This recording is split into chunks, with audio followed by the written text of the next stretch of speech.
So after 12 weeks we're getting some 10C. Yeah, I did work on that for quite a while, so leave a like straight away. But has it all been worth it? As always, I'm Al, this is a Geek in Review, and I'm going to take a look at Star Trek Discovery Season 4, Episode 12, the 10C, so if you haven't seen it, this will contain spoilers. So the crew's still behind the barrier, looking for the creatures, and they're warping to the hyperfield with Book and Tarka literally on their tail. And they arrive just outside, and this rift is supposed to be the same distance as the size from the Sun to Mars, so that's pretty big, i.e. solar system big.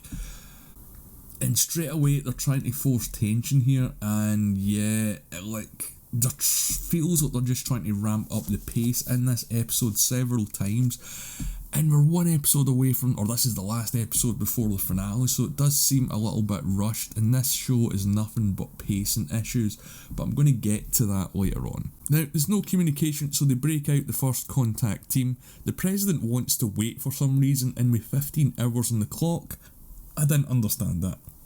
Now, the compounds that they collected last week, there's 16 of them, and they represent the 10C's emotions, so that's how they intend to communicate, and 16 emotions doesn't really seem like that many to me, especially if you're trying to communicate complex ideas. And again, the whole thing about creating artificial tension, in order to try and communicate with the 10C, they have to get the ship closer to the hyperfield, and the Earth delegate isn't happy about this, so you can see exactly where this is going. And Zora's back again with feelings this week, and also engineering seems to have a sunroof. Hugh and Stamets need to solve the issue with Zora, that she's got something wrong with her, but she doesn't exactly know what it is while this whole galactic-wide crisis is going on. And they don't even try turning her off and on again. Instead, Hugh decides to play a game with her. So I've said it a few times already, but this show's got a lot of problems with its characters as well, and forcing them into the story. And although Adira does appear in this scene, it is just the one scene, but Hugh and Stamets just felt totally pointless in this episode and getting crammed in, and this seems to happen more and more with Stamets, that he feels less relevant to the show and the storyline as it's going on. But anyway, so Book and Tarka still have Jet, and no one's noticed that she's missing, so again, for me, that's bad writing. They found the power source and they just want to pull it out, they literally say that, and I give up because I think the writers have given up here. So this is our side quest this week. Jet still has a bit of a comm badge somehow, and we get the reveal about what Book's name means and where he got it from, and yeah, I'll be honest, I'd forgotten about that as well. And I'll just save you time, it's a Dread Pirate Roberts situation if you've ever seen The Princess Bride, and if you haven't, stop watching this and go and watch it, it's a fantastic film. So they launched the dots to try and communicate with the 10C, and while it looks great, it's pretty boring. This whole hyperfield's supposed to be the size of a solar system, and spraying a small section of it is supposed to attract their attention. Of course it does, and the dots get swatted, and Discovery battles a Stargate. And I mean that, literally just take a look.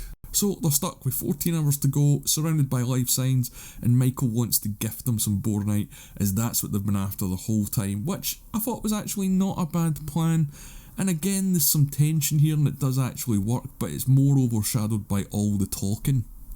But when we do get to see the 10C, I was right, they are absolutely huge. But the rest of the episode from here on out just feels like the Denis Villeneuve movie Arrival, where they're just trying to break down communications and speak to these creatures. And it's kind of obvious when you think about it that this was the direction that they were going to go in, but they could have done it a bit more creatively rather than ripping off an already successful idea. So they make contact somehow, and then 10C sends over what I suppose is its own shuttlecraft, which is actually some sort of orb, with for some reason a totally normal door on the front of it. Considering the CGI that's going on around the characters at this time, this door looks weak, man. So Relic wants to take Michael and Saru on board the sort of orb pod, as it were, and Michael and Saru have a moment beforehand about where they're just sort of mucking about and having fun before they get on this pod. And again, like, why slow the pace down in this episode to show us this scene? It doesn't add anything to the characters or the story, and it doesn't push the characters or the story forward. So again, pacing.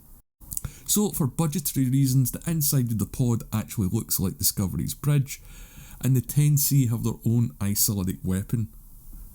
Now, the Earth representative isn't happy with the progress it's getting made, and Tarks wants to sabotage Discovery, so that's his bad thing of the week out the way.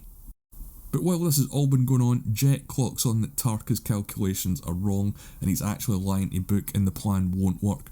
Well, it will work, it'll just cause a lot more destruction, which is the one thing they're trying to avoid. But at this stage, with Tarks doing shit things, it's hardly shocking.